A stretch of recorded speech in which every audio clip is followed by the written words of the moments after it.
السلام علیکم پیارے بہن بھائیوں، ہمارے فیس بک، ٹویٹر اور انسٹاگرام کو فالو کر لیں، یوٹیوب چینل کو سبسکرائب کر لیں اور بیل آئیکن کو بھی آن کر لیں۔ بسم اللہ الرحمن الرحیم۔ پیارے بہن بھائیوں، آج کا ایک بہت پیارا عمل جو پہلے آپ نے کبھی کسی سے بھی سنا نہیں ہوگا، لیکن اس سے پہلے نبی پاک صلی اللہ علیہ وآلہ وسلم کی احادیث سے شروع کرتے ہیں۔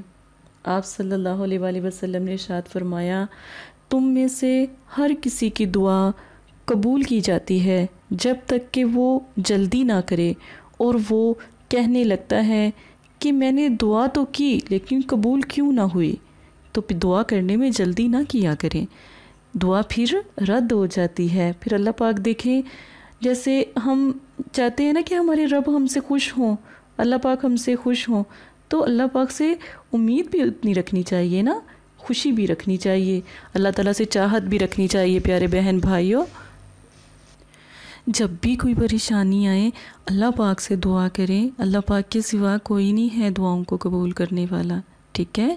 اور دعا کی قبولیت کی بھی پکی امید رکھا کریں۔ آج کا جو خاص عمل ہے، دکان پر رش کیوں نہیں ہوتا؟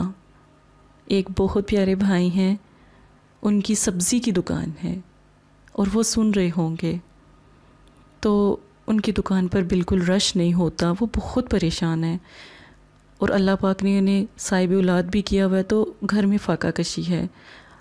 وہ بھائی سن رہے ہیں تو یہ عمل اس بھائی کے لیے ہے۔ پہلے دن ہی انشاءاللہ بے حساب آپ کو رزق ملے گا۔ دکان پہ رش کا ایک خاص طریقہ جو عملیات کا ہے، اس نقش کو بنانا ہے، بنا کر سیدھی بازو پر باندھ لینا ہے۔ نقش بازو پر باندھ لینا ہے۔ سب سے پہلے الف یا ہا واو 786 بسم اللہ، سین را ہا قاف سا جیم، یہ اپنے خانوں میں لکھنے ہیں۔ خانہ یہاں سے پور کرنا شروع کریں، یہاں پر اینڈ کریں، ٹھیک ہے؟ وقت رات کا وقت، نفل 2 حاجات کے، دن کوئی سا بھی ہو، اللہ سے دعا کرنے کے لیے دن کو پکڑ کوئی بھی نہیں ہے۔ دنوں کی پکڑ 9 چندی، چاند، جمعرات، وہ عملیات میں ہوتی ہے زیادہ تر، ٹھیک ہے؟ درود پاک 3 بار، عمل کرنے سے پہلے درود پاک 3 بار، اول آخر درود شریف۔ نماز پابندی ہے، عمل کی تعداد 3 بار ہے، 3 بار، ٹھیک ہے؟ لائیو ویڈیو 8 بجے ملے گی آپ کو اسی طرح کے پیارے عمل کی، جس میں عملیات بھی سکھائی جا رہی ہیں، ٹھیک ہے؟ پری موکل کے عمل بھی بتائے جا رہے ہیں، اور ساتھ میں رزق کے، آپ کے پیاروں کے، اور جادو اور بندش کے بارے میں بھی سمجھایا جا رہا ہے۔ آج میں ایک خاص طریقہ آپ کو سمجھاؤں گی، 2 نفل پڑھنے اس عمل کے بعد، اور نفل پڑھنے کے بعد آپ نے سورہ کوثر کو 3 مرتبہ پڑھنا ہے۔ نفل عام نفلوں کی طرح ہی، حاجت کے نفل پڑھیں گے، نیت عام نفل کی طرح ہی ہوگی۔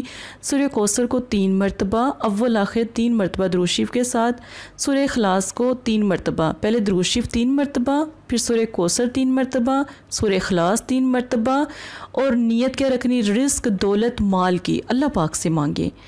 پھر 3 مرتبہ درود شریف پڑھیں۔ درود شریف پڑھنے کے بعد 3 سجدے کریں۔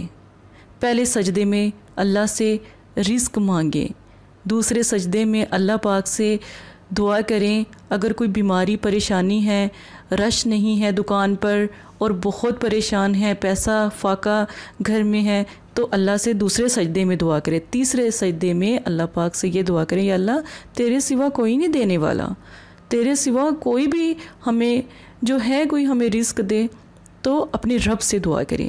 3 سجدے پورے کر کے دعا کر کے تو پھر آپ خاموشی سے سو جائیں اور نقش بندہ رہنے دیں۔ یہ نقش 3 دن بندہ رہے گا، ٹھیک ہے؟ تیسرے دن اتار کر بازو سے، اگر رش بڑھ جائے تو 3 دن باندھیں، اگر رش زیادہ چاہتے ہیں تو پھر 7 دن باندھیں، 7 دن بعد زیادہ رش نہ ہو جائے تو پھر 7 دن باندھ کرنا، پھر آپ اس کو اپنے جون سا ہے کسی بھی پاس پانی وغیرہ ہوتا ہے وہاں پر بہا دیں، ٹھیک ہے؟ یہ خاص طریقہ ہے عمل کا جو آپ کے لیے بہت اعلیٰ ہے۔ آپ کے گھروں میں پریشانیاں ختم ہو جائیں گی۔ دکان پر رش، دکان پر بندش کیسے لگتی ہے؟ جب کسی کا پاؤں سخت ہو، بھاری ہو تو وہ بندش لگا دیتا ہے، تو یہ نقش اپنے پاس رکھیں، کبھی بندش نہیں لگے گی۔ اسی کے ساتھ اجازت دیں، اپنا خیال رکھیے گا۔ جزاک اللہ خیرہ۔